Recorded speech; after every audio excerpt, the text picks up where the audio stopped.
Hey everyone, it's Beeps, and today we're going to go over just what books I'm trying to read in the year 2026 and how many book counts am I doing for the next year. So for 2025, I set my goal to, I believe, 50, which is a number I believe I have reached. I'm not entirely sure, and my phone is being used to record, so I can't check on my Goodreads, but I'm a pretty good reader. I read really fast, and I am sure that I could hit 50. That didn't happen last year though, so last year, 2025, I did actually have a really good streak of reading within like the first 3 months. I believe I read like 15 books, and then yeah, after that, kind of just went downhill from there. So I'm looking forward to seeing what I can reach this year. I only read 16, so literally it was only the first 3 months. I did have a lot of new changes happen to my life though, within the latter part of the year. Literally since starting March, my life was really chaotic. So I mean, it makes sense why I only reached 14, but I'm hoping, but I'm not going to make it an extreme number, but I'm hoping like 20 for the new year. But I wanted to show you some of the books I was looking forward to reading, and then also I have to flex the new Twilight edition I got for Christmas and Ashley Green's signature on it. So without further ado, let's jump into it. First thing I want to show off is the Twilight special edition I got for the special, I don't know, I think it was the 20th year anniversary. There was actually 2 special edition sets that came out. There was one where it was the white, so basically the normal cover but just completely white instead of the black, which I actually really liked. And what I liked about it so much, it also included The Short Life of Bree. I forgot her last name, but I really liked it. I'm kind of sad this one didn't, but I think it was a lot more beautiful. So we have the gorgeous flower field illustrated. So this is the tree, which is on the first cover, and then you have this gorgeous flower field on it, and then obviously the flower field with Bella and Edward, and on the side you have this and with the moon. There's something on it, and then the edge is just the books individually, and the top is the Twilight Saga Deluxe Collection Stephanie Meyer, and it's made out of this like really soft velvety material. And then each of the book spines is again that flower field. And then I'm going to show you each cover.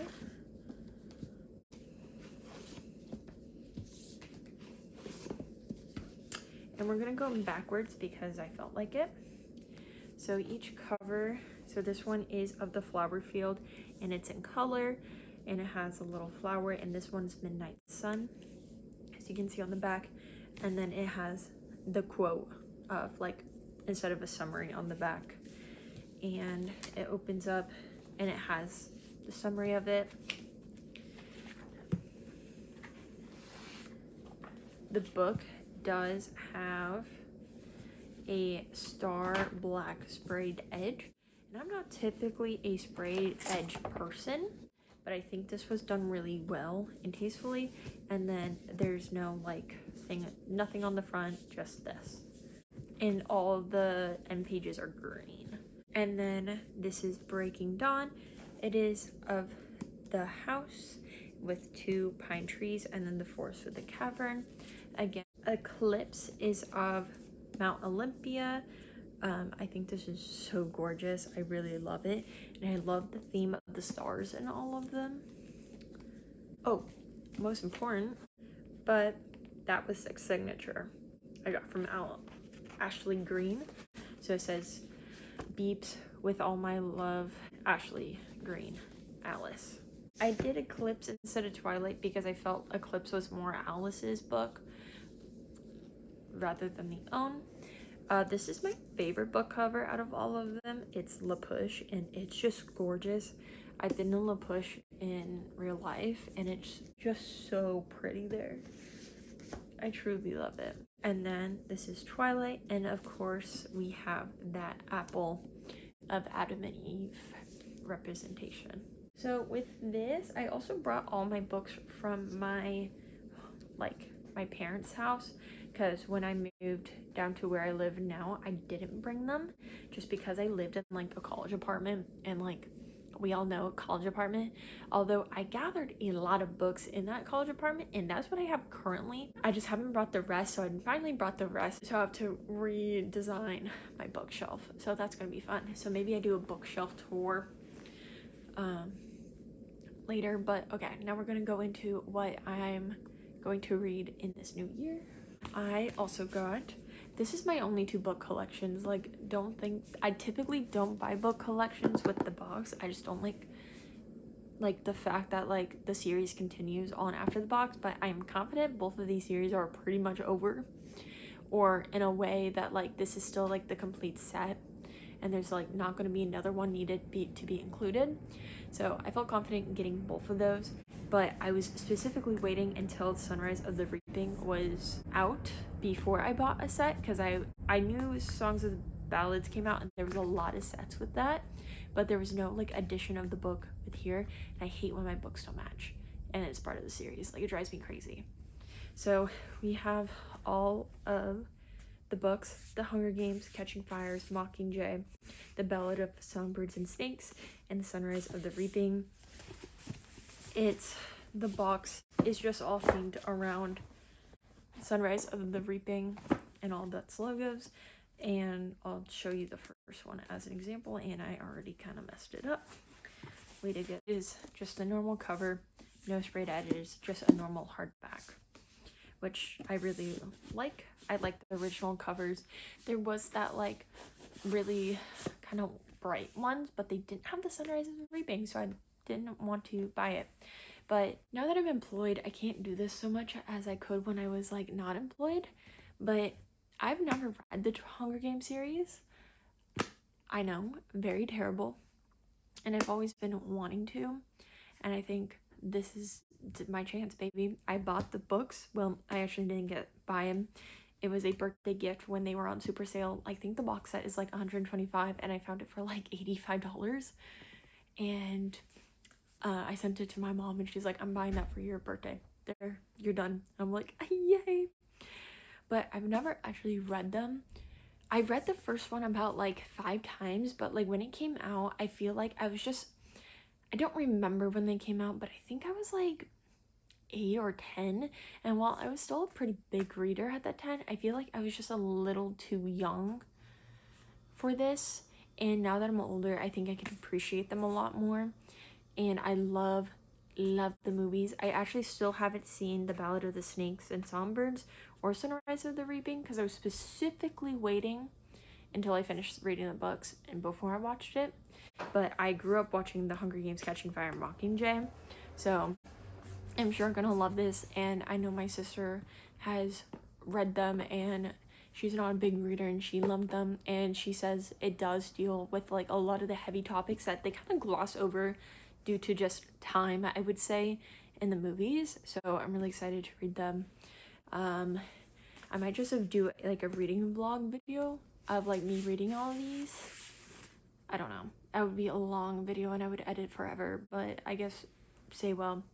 But yeah, I'm excited to read these. I don't really need to like, I feel like everyone knows what the Hunger Game is, so I'm not going to go over like the background of it or anything like that. The third book I want to read this year is The Prodigy by Mary Lou. It is the second book in the Legend series. My boyfriend's favorite book is Legend, and since we started dating, we have started to read books. We choose like a book that we read to each other.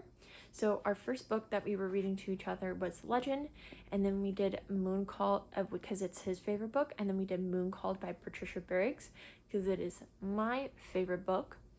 And then we did Bloodbound by Patricia Briggs, because I think I had a migraine, and I have read the Patricia Briggs series so many times that, like, it's just ingrained in my head at this point. So it wasn't like taking a lot of thought process to read that, and that's why I did it. I'm not going to read this summary. I'm gonna grab the other book and read that summary. This was a pretty big book, so I feel like most people know this book, but this is the summary. From different worlds, June and Day have no reason to cross paths, until June's brother is murdered and Day becomes the prime suspect. In a shocking turn of events, the two uncover what has really brought them together and the sinister lengths to which their country will go to keep its secrets. That's the summary of the book, which I love when books do not tell me literally the whole entire story in the summary. I gave this one like a 4, I think. I'd probably give it like a 3.5. I liked it. I feel like I would have probably ate it up when I was a little bit younger, but yeah, so I'm hoping to read this year. This is my most exciting book for this whole entire year, and that is Dying Retribution by Anne Foster. So a little bit about this book in general. She is a very small author, so this is her debut novel. She just published it, self-published on Amazon this year, 2025, and she is an amazing writer. I am actually friends with her online, and it was kind of a group of us that ended up somehow becoming like a little friend group, and we all were interested in writing and art, and I've grown to know Anne so much, and I love her dearly, and I have read a version of this novel. It is not the end version from what she tells me. It was like the beta read I did. Anyways, I am so excited to read the final product, and I got this in the mail. I bought it the second day she released it, if not the first day, and I'm so excited to read it. I have not read it yet, and that's not because I don't want to read it.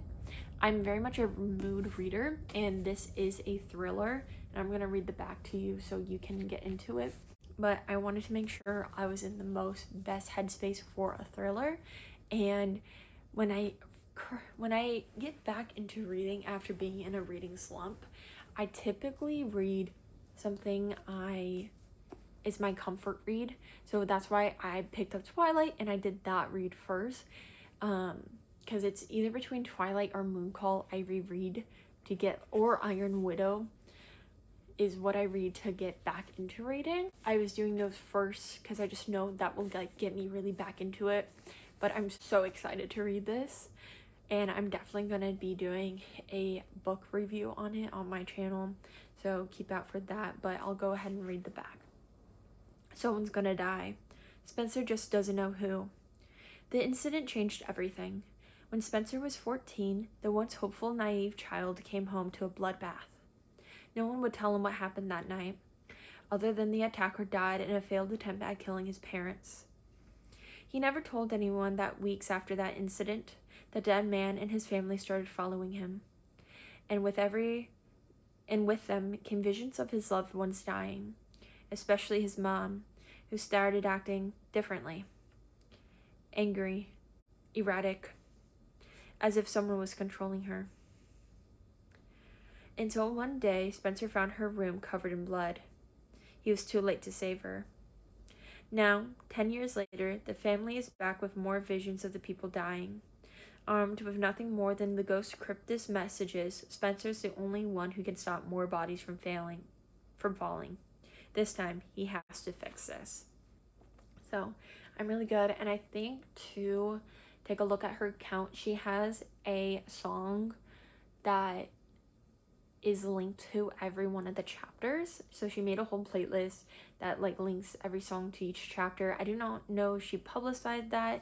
Maybe I need to double check that before I tell you guys, but yeah, but I'm so excited to read this, and I'm so excited to take you guys along with me on the journey. So the next book I've been trying to read for like 2 years, and my dad is mad at me. So it is Dan Abnett, Horus Rising, The Seed of Heresies Are Sown. It is from the Horus Heresy series. And this book is based on the Warhammer 40k series. My dad is a very big Warhammer 40k nut. I mean, he is one of the most talented artists in ever. The way he paints his figurines is truly jaw-dropping. And have been excited about the world of Warhammer since a little kid. I mean, I don't know if you could tell by the books I read, but like I'm into the fantasy, I'm into sci-fi, and Warhammer is right up that alley. But I just personally don't want to play it. But I am interested in the lore of it, and especially when something has a good book. You know I'm so into it. This book, I made the mistake, and I got pretty far. I think I got, not that far. I got to page 76, and maybe I restarted it. Haven't decided if I'm just going to restart it or if I'm just going to go from 76. This was the book that like I was reading right as my life it was busy beforehand. So just to give you perspective of my life, so you're just like totally interested, is that I was doing college full time. I was doing 20 hours at my job. I had my boyfriend. I was in a club that took about like literally, I kid you not, like 30 to 40 hours of my week, depending on the thing. And like I have planned a trip to somewhere for my club, and this was around then. And then I ended up becoming like the chaperone for that. Everyone is adult, by the way. I do not know why I became a chaperone, but it was a lot. And it just happened to coincide with this book. And this is what I find with a lot of like more heavy fantasy books, which is totally not bad. It's just like, it can take a little bit for heavy fantasy books. It does take me to have a very special mental fortitude to like dive right in, just because like they are telling you everything. You do not know anything about this world, so they have to describe everything to you, which can be like a little hard. And then on top of that too, it's an easy read, but it does use like a lot of big words. And if I'm like stressed out of my mind, like the last thing I want to pick up is like a high fantasy, well, I guess it's a high sci-fi novel with like the whole rules changed, that has a lot of heavy words and like a sort of complicated plot. So I did stop reading it during that time, but I am excited to pick it up. And then I'm excited to read a Venom Dark and Sweet. By Judy Islington. So I'll tell you, this is a sequel book to A Magic Steeped in Poison, and I will tell you the summary of this book, not the other one. The more you give the magic, the more it takes. For Nin, I hope I say that right, by the way, the only thing worse than losing her mother is knowing that it was her fault. She was the one who unknowingly brewed the poison tea that killed her mother, the poison tea that now threatens to take her sister, Shu. When Neve hears of a competition to find the kingdom's greatest Shangxi masters of the ancient and magical art of tea making, she travels to the imperial city to complete. The winner will receive a favor from the princess, which may be the Ning's only chance to save her sister's life. But between the backstabbing competitors, the bloody court politics, and a mysterious and handsome boy with a shocking secret, Ning might actually be the one in danger. So I picked this up. So most of the books I own, I have already read before, or I just know I'm going to like. So the Twilight ones, I've read that so many times. The Hunger Games, I know I'm gonna like them. Like, I know all about them. The Hunger Games too. It's not like I'm non-aware. The Legend series I have, those are my boyfriend's books. I bought most of them for him. So like, obviously he enjoys that. And I know like a lot of the examples here aren't too much, but like the rest of my bookshelf is full of books that like I genuinely do enjoy and will like go back to reread constantly. This was one of those books where sometimes when I go buy books, I buy books that like I know I love, but I always buy one book off the like counter that like I know nothing about, that I have no like any thoughts about it. And this was this book. I fell in love with the cover. It was gorgeous. How I felt about the book, the writing was mid, to be honest, for me.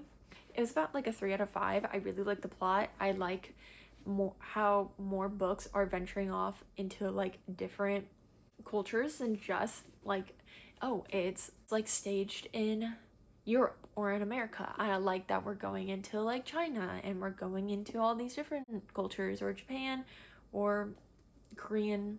Or I really do like that, and I really like this book, and I liked like the idea behind it. I love the magic system.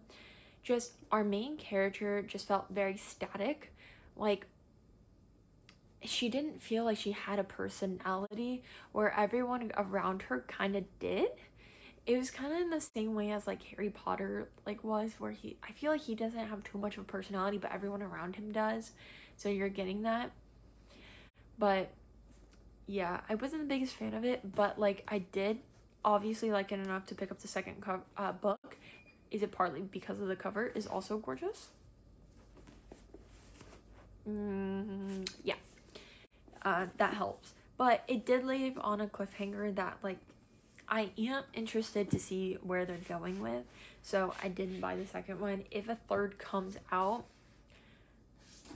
unless it's in the same style, I don't think I would buy it, to be honest. The last physical book I have is the complete novels of Jane Austen. So this was made by a local, I totally forgot the name, of a local bookbinder who took all like of the most popular Jane Austen books. So it has Sense and Sensibility, Pride and Prejudice, Mansfield Park, Emma, Northanger Abbey, and Persuasion all in here. And it is just gorgeous. It has, look at the end pages, and then it's pretty thick here. And then it's also gold leafed on the edges. I've been wanting Pride and Prejudice. I believe the 2002 movie is one of my family's favorite movies. We rewatch it every year on my mom's birthday, and I go see the showings for it all the time. It is a cult classic at my house, and we like reference it all the time, like constantly. So I've been really wanting to read Pride and Prejudice. I just really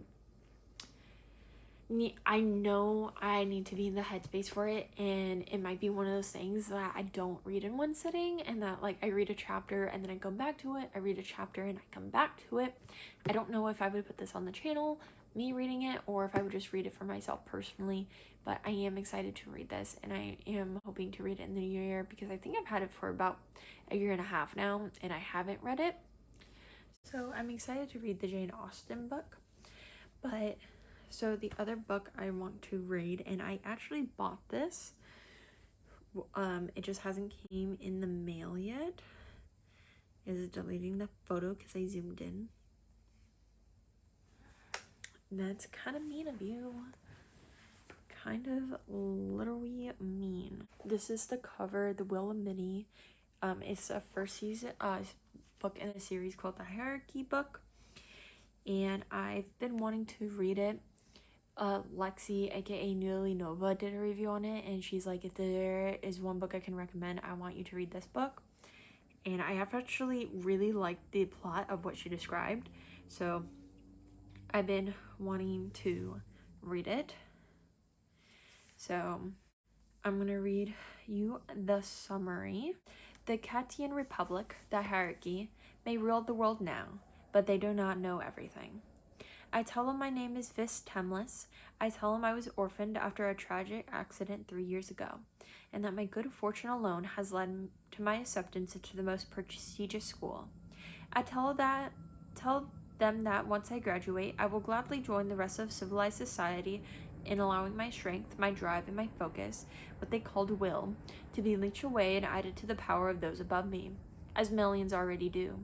as all must eventually do. I tell them that I belong, and they believe me. But the truth is that I have been sent to the academy to find answers, to solve a murderer, to search for an ancient weapon, to uncover secrets that may tear the Republic apart, and that I will never, ever cede my will to the empire that executed my family. To survive, though, I will still have to rise through the academy's ranks. I will also smile and make friends and pretend to be one of them and win, because if I cannot, then those who want to control me, who know my real name, will no longer have any use for me. And if the hierarchy finds out who I truly am, they will kill me. So I've been really wanting to read that one. I'm totally not looking on Barnes & Noble right now on the books I want to read. I also did not look through my Goodreads. So, teehee. The other book I really want to read is A Bride by Ali Hazelwood. I watch Read Rant review this, and like, look, I've read plots like this before and probably way more well done than this is. Not any hate to Ali Hazelwood. I've never read any of her books, but knowing she is a like mainstream author, I can, and where her books typically lie, I feel like I can have a general gist, but something is like literally gnawing at me, especially like within the past couple weeks, to read this book. Like, I need to read it now.